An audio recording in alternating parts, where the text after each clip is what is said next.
Cette année, mon père a envoyé un SMS à la famille de ta sœur. Je lui ai dit « Profite bien ». Ils ignoraient que je possédais un ranch de montagne à 5 millions de dollars. J'ai invité tout le monde quand ils ont vu les photos de Thanksgiving sans eux. Les appels n'arrêtaient pas. Ne fais pas comme si tu n'avais rien prévu, Ruth. La table tremblait lorsque papa frappait la table avec sa paume, les couverts cliquetant comme de minuscules couteaux. Tu penses toujours que je suis contre toi, rétorqua ma sœur, les joues rouges, son verre de vin tremblant entre ses doigts. Maman murmura « Arrête, s'il te plaît ». Mais personne ne m'écoutait.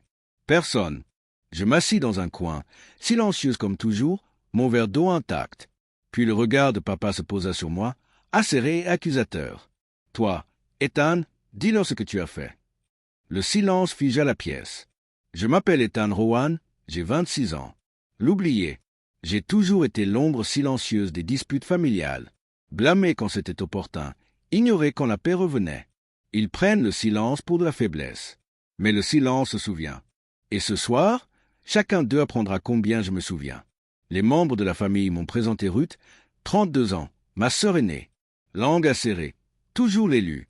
Elle interrompt, prend la parole, gagne. Thomas, 58 ans, notre père. Un homme qui considère la déception comme une forme de discipline. Il ne m'a jamais considéré comme un fils, seulement comme un fardeau. Mara, 55 ans, notre mère. Elle pleure, elle supplie, mais ne me protège jamais. Son silence est plus blessant que sa colère. Elias, 28 ans, le mari de Ruth. Poli, suffisant, silencieux jusqu'à ce que cela lui soit bénéfique. Le combat n'était pas nouveau, mais il y avait quelque chose dans leur voix ce soir-là, un tremblement, comme s'ils avaient peur de quelque chose que je n'avais pas encore dit. Et ils avaient raison. Ce n'est pas à toi de décider. Papa, rétorqua Ruth, tu n'as pas le droit de vendre la maison. La maison est à moi, aboya-t-il en retour. Ton frère ne m'a jamais aidé à quoi que ce soit. J'ai finalement parlé. Ma voix était calme. Je t'ai aidé plus que tu ne le penses. La pièce a changé de direction. Les yeux se sont tournés vers moi. Papa a ri, amer. Ah bon? Éclaire-nous, Ethan. Mais il l'ignorait. J'avais des reçus, des relevés bancaires, des souvenirs de nuit où il m'avait supplié de l'argent que je n'avais jamais récupéré, et un secret plus grand que tout ça. Ne joue pas les victimes. Ethan, ricana Ruth. Tu as disparu quand les choses ont commencé à se gâter. Mon sourire calme les a déstabilisés. Tu veux dire quand j'ai cumulé 2 emplois pour rembourser le prêt de papa? Son visage s'est vidé de ses couleurs. Tu crois que c'est une question d'argent? Je me suis penché en avant, ferme. Non, c'est à cause de ce que vous m'avez fait. L'air s'est épaissi. Maman a ouvert les lèvres, mais elle n'a rien dit. Elle ne disait jamais rien. J'avais 19 ans. La voix de papa résonna dans le couloir. Si tu ne signes pas, la banque prend tout. Et j'ai signé mon nom, mon crédit, mon avenir. Le papier sentait l'encre et le whisky bon marché. Mes mains tremblaient en tenant le stylo. Ruth ne s'est jamais manifestée. Maman ne s'est jamais opposée. J'étais le sacrifice, silencieux et invisible. Et pourtant, des années plus tard, quand j'ai demandé un peu d'aide pour le loyer, la nourriture, papa a craché. « Tu es un homme. Trouve-toi » Le souvenir m'a hanté. Et je savais que Ruth s'en souvenait aussi. « Dis-lui, Ruth » dis-je à voix basse, la mâchoire serrée. « Dis-lui à qui était vraiment destiné le prêt. » Papa fronça les sourcils. « Quoi? Ce n'était pas pour la maison.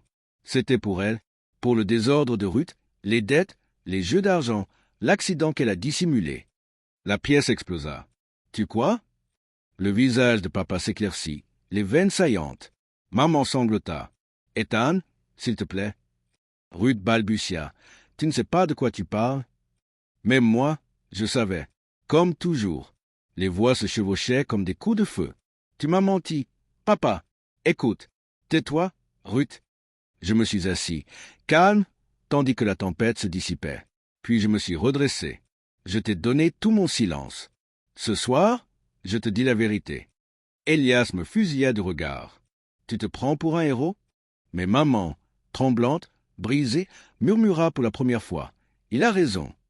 Je ne suis pas parti en colère. Je suis parti en paix. L'air de la nuit, dehors était froid, piquant dans mes poumons. Ruth criait après moi. Papa jurait. Elias marmonnait, mais leur voix ne me pesait plus. Maman me suivit jusqu'à la porte, le visage baigné de larmes. « Je suis désolée, murmura-t-elle. Ce n'était pas suffisant, mais c'était déjà quelque chose. Ils ne me reverront plus jamais comme avant, pensais-je, et je n'en ai pas besoin. Des semaines plus tard, je me tenais dans mon ranch. 5 millions de dollars de ciel paisible, de vaste air et de liberté. Les photos de Thanksgiving s'étaient déjà répandues dans la famille. Ils avaient vu la vie que j'avais construite sans eux. La table pleine d'amis qui me semblaient plus proches que le sang ne l'avait jamais été. Les appels téléphoniques affluaient, suppliant, s'excusant, marchandant, mais j'en avais assez de porter leur fardeau. Pour la première fois, j'ai respiré, regardant les montagnes briller au crépuscule. Je ne porte plus leur chaîne, et le silence m'a enfin semblé être chez moi. Si vous étiez à la place d'Ethan, lui pardonneriez-vous ou partiriez-vous pour toujours? Dites-le-moi dans les commentaires. Votre avis compte. Aimez si vous avez ressenti sa douleur. Abonnez-vous pour découvrir d'autres histoires pleines d'émotions. Partagez la vérité que vous avez gardée en vous. Vous n'êtes pas seul.